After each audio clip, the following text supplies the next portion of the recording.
नमस्कार, न्यूज 18 देख रहे हैं आप। मैं हूं आपके साथ आरजू साईं। चंपावत सीट पर उपचुनाव में सीएम धामी तूफानी प्रचार अभियान चला रहे हैं और बारिश के बावजूद सीएम ने आज जनसभाओं को संबोधित किया। बारिश के बावजूद सीएम धामी खटीमा से बाय रोड 100 किलोमीटर दूर नरियाल गांव पहुंचे। कांग्रेस का गढ़ माने जाने वाले नरियाल गांव में सेंध मारेंगे। इस दौरान कई कांग्रेस कार्यकर्ताओं ने सीएम के सामने बीजेपी की सदस्यता ली। इधर बारिश के बावजूद बड़ी संख्या में छाता लेकर ग्रामीण सीएम धामी को सुनने आए थे। ऐसे में मुख्यमंत्री ने भी कुमाऊनी बोली में ग्रामीणों से 31 तारीख को बड़ी संख्या में वोट करने का निमंत्रण दिया। इस दौरान कुमाऊनी में भाषण देने पर सबसे ज्यादा सीएम की प्रतिक्रिया महिलाओं द्वारा मिलती थी। हमारी दीदी बोली सपन में अपन तरफ बैठे बहुत धन्यवाद करना कि ये 31 मई के दिन जो हमारा चंपावत देख लीजिए एक इस दिन जै दिन हम हगिल का पढ़ जै दिन हम एक आदर्श चंपावत बनो हमारे एक वोट जो हम ताकत प्रदान करो एक वोट हमारे पूरे देश में संदेश दो कि हमारे चंपावत लोग जो है विकास के ना आगे ला रहे हैं। और मैं पूर्ण विश्वास है कि तुम सब लोग एक काम में बहुत जोर से सब काम करला और जब अपन जानने वाल छन पहचानने वाल छन सपन बताला। चंपावत के नरियाल गांव के बाद सीएम पुष्कर सिंह धामी ने अमोड़ी चलथी क्षेत्र में एक जनसभा को संबोधित किया। इस दौरान सीएम धामी विपक्ष पर हमलावर दिखे। सीएम धामी ने जनता से कहा कि विपक्षी दल की सही नीति होती तो आज उनके ये हालात नहीं होते। इस दौरान सीएम धामी ने क्षेत्र की जनता को राज्य की नंबर 1 विधानसभा चंपावत को बनाने के लिए वोट करने की अपील की ताकि क्षेत्र का विकास हो सके। दोनों क्षेत्रों में 25 करोड़ रुपए की धनराशि अभी भारत सरकार आया है कि चंपावत विधानसभा के पहाड़ी इलाकों में जनसभा करने के बाद सीएम धामी ने टनकपुर में रोड शो किया। सीएम ने टनकपुर में रोड शो कर लोगों से वोट मांगे। बारिश के बावजूद सीएम थमे नहीं और पहले नरियाल गांव में सभा की, फिर चलथी में भी जनसभा को संबोधित किया। उसके बाद टनकपुर पहुंचकर रोड शो किया जिसमें खासी भीड़ देखी गई।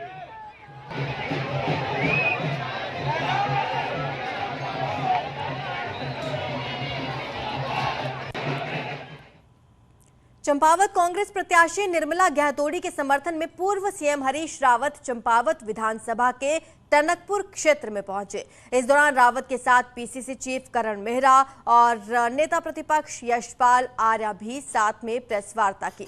इस दौरान पूर्व सीएम रावत बीजेपी पर हमलावर दिखे। कहा, बीजेपी अपने आप को उपचुनाव में विनर के तौर पर प्रचारित कर घमंड का परिचय दे रही है।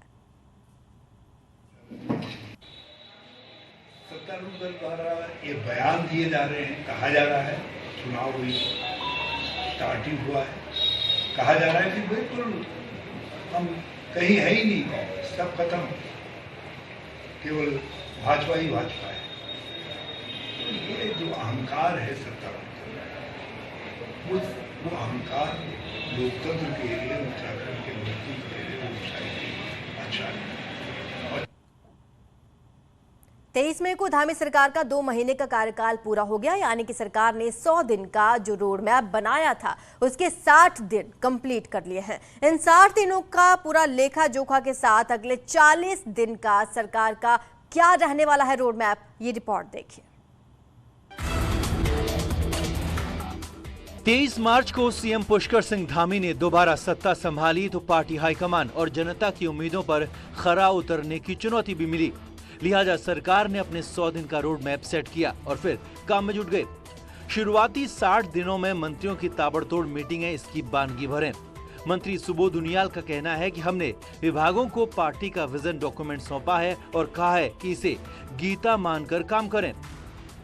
सभी विभागों में सचिवों को और स्वयं मिनिस्टर्स को भी जो संकल्प पत्र है वो संकल्प पत्र पहुंचा दिया गया है ताकि उस संकल्प पत्र को गीता मानते हुए उसके अनुपालन के लिए कार्रवाई करें, तो उसमें आगे बढ़ रहे हैं।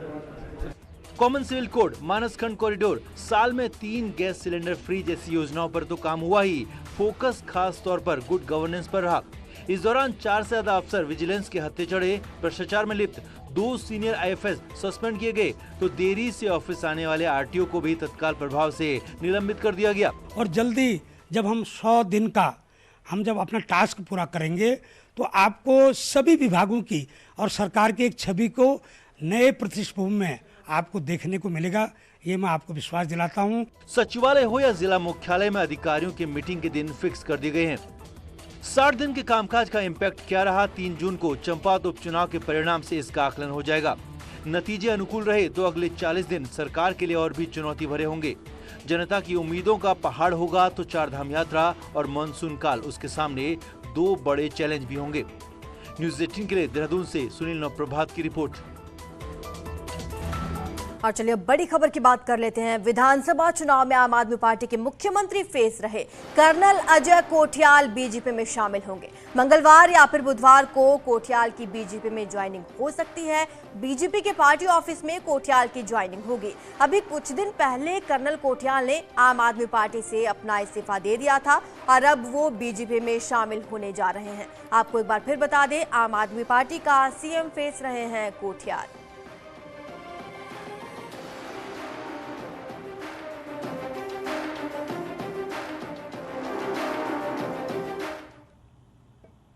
जल्द ही उत्तराखंड के दूर दराज के इलाकों में ड्रोन के जरिए मरीजों का इलाज संभव हो सकेगा। एक निजी मेडिकल कंपनी और एक ड्रोन ऑपरेशंस फर्म ने उत्तरकाशी से देहरादून तक 5 किलो के साथ 1.25 घंटे में ड्रोन की सफल उड़ान भरी। पहाड़ी राज्यों में उत्तराखंड पहला राज्य है जहां इस तरह की शुरुआत हो रही है। रेडक्लिफ लैब के वाइस प्रेसिडेंट दीपक मिश्रा का कहना है कि उनका लक्ष्य 10 जून से ड्रोन सर्विस शुरू करने का है ताकि मरीजों को जल्द से जल्द टेस्ट रिपोर्ट मिल सके।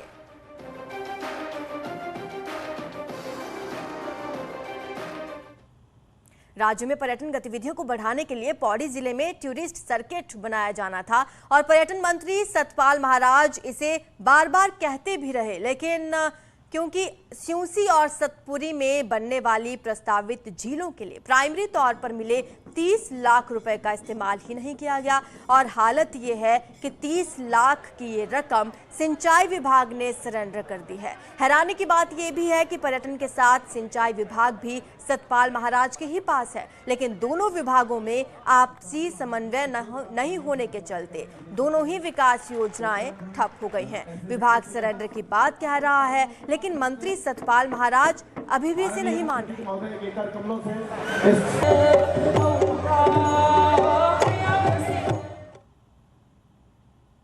अभी स्यूसी और सतपुली 2 जलाशय निर्माण के संबंध में प्रारंभिक कार्यों के लिए शासन से 20 और 10 लाख की धनराशि अमुक्त हुई थी, 30 लाख।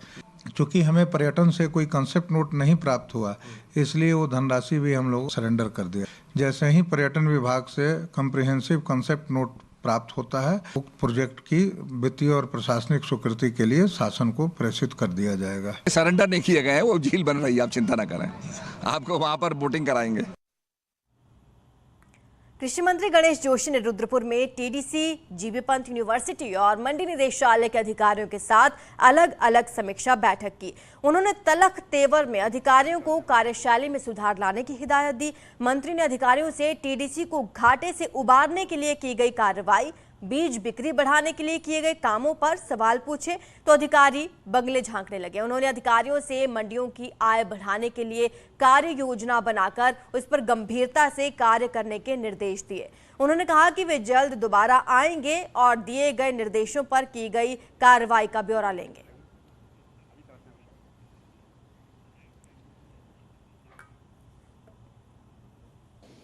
और मैंने कहा कि 15 दिन के अंदर एक रोड बनाकर मुझे देखिए कैसे हम इसका डेवलप कर सकें।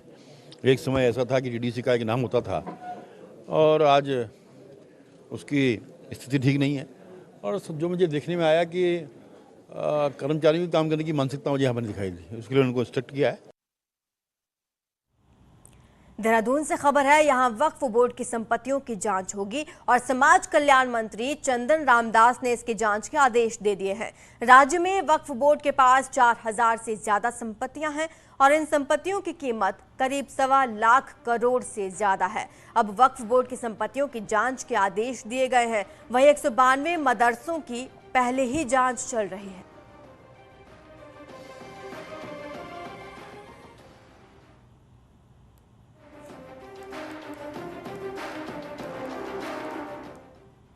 उत्तर प्रदेश के दादरी में कई लोगों पर केसेस दर्ज किए गए हैं और सूत्रों के मुताबिक एफआईआर में उत्तराखंड के कई बड़े अधिकारियों के परिजनों के नाम इसमें शामिल हैं। यूपी के दादरी में ये एफआईआर दर्ज हुई है। यशपाल तोमर के जरिए जमीन खरीद फरोख्त में गड़बड़ी का ये मामला है, जिसमें यशपाल तोमर, नरेंद्र कुमार, करमवीर, बैलू कृष्णपाल, एम भास्करन के, एम संत उर्फ खचेरमल, गिरीश वर्मा और सरस्वती देवी के नामों पर केस दर्ज किए गए हैं। सूत्रों के मुताबिक इनमें उत्तराखंड के कुछ बड़े अधिकारियों के रिश्तेदार और परिजनों के भी नाम शामिल हैं।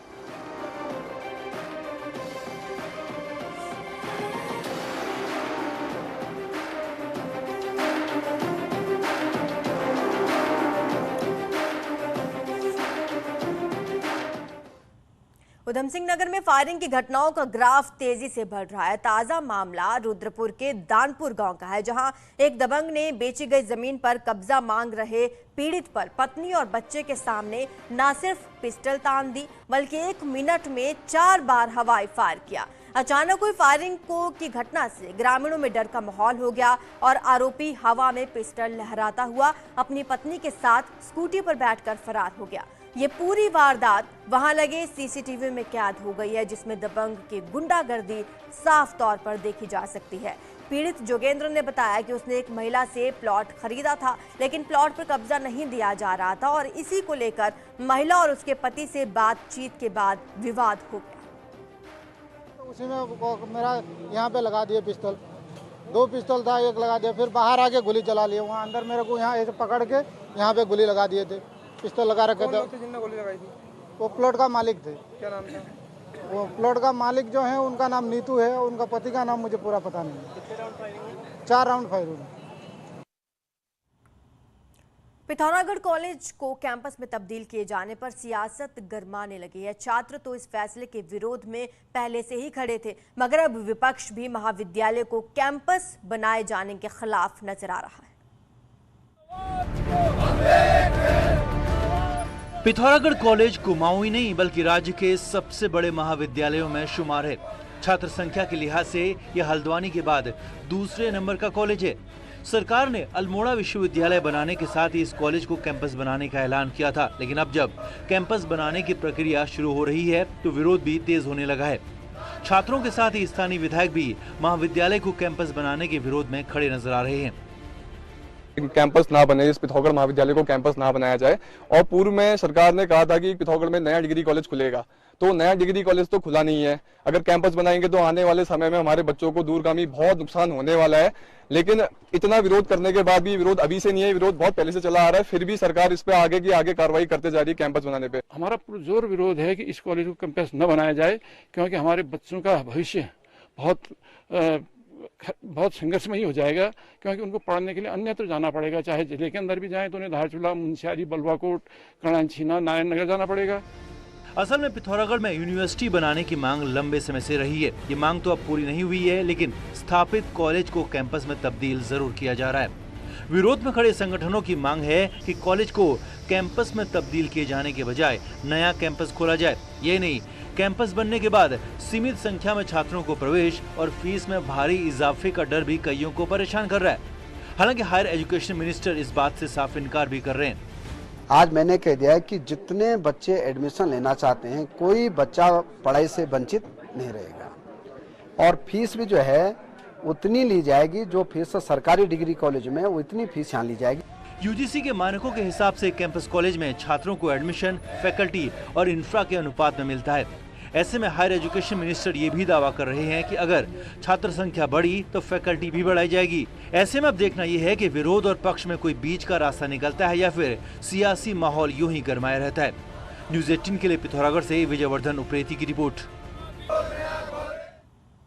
खराब मौसम के चलते रोकी गई केदारनाथ यात्रा को फिर से शुरू कर दिया गया है। करीब 6 घंटे तक केदारनाथ यात्रा को रोका गया था। इस दौरान तीर्थयात्रियों को सुरक्षित जगहों पर ठहराया गया था। करीब 10,000 तीर्थयात्रियों को सुरक्षित जगहों पर रोका गया और मौसम ठीक होने के बाद यात्रा को फिर से शुरू कर दिया गया है। कल से ही केदारनाथ और आसपास लगातार बारिश हो रही है और इसी वजह से 6 घंटे तक केदारनाथ यात्रा को रोका गया था।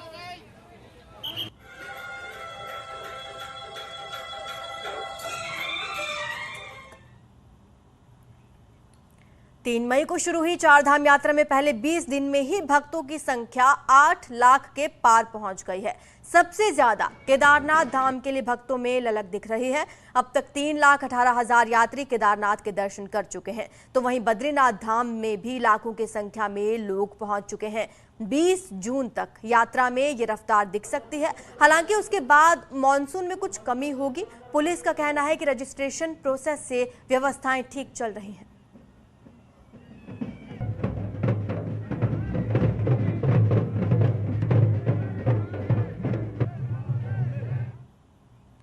उत्तरकाशी में मोरी ब्लॉक के सिंकतूर और गदुगाड़ पट्टी के 43 गांव के इष्ट दानवीर करण हैं और आज करण के साथ कई अन्य रथों को केदारनाथ रवाना किया गया। 12 साल बाद 800 किलोमीटर की यात्रा होगी, जिसमें 15 जून को देव डोलियां केदारनाथ पहुंचेंगी। करीब 1 महीने की ये पैदल यात्रा होगी और 25 पड़ाव पार करके ये डोली आगे बढ़ेगी। इस यात्रा में देवता के सैकड़ों अनुयायी भी डोली के साथ पैदल ही चल रहे हैं।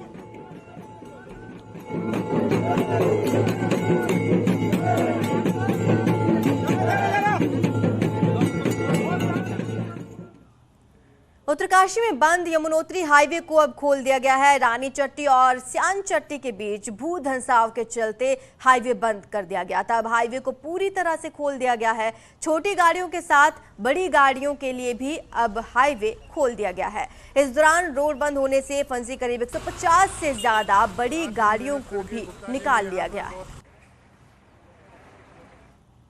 राष्ट्रीय राजमार्ग रामचट्टी के पास जहाँ पर प्रॉब्लम आ रही थी, तो उसको स्ट्रेंथिंग के लिए एनएच द्वारा काम किया जा रहा है। उसमें पीडब्ल्यू को हमने जीएम साहब ने निर्देश किए कि वो भी उनके टेक्निकली देख लें और किस टाइप से उसको स्ट्रेंथिंग की जाए रोड की, ताकि बड़े वाहनों के लिए भी हमेशा के लिए सुरक्षित रहे। इसमें काम चल रहा है। वर्तमान में यात्रा सुचारू है और अभी छोटे सभी प्रकार के वाहन वहां से गुजरे।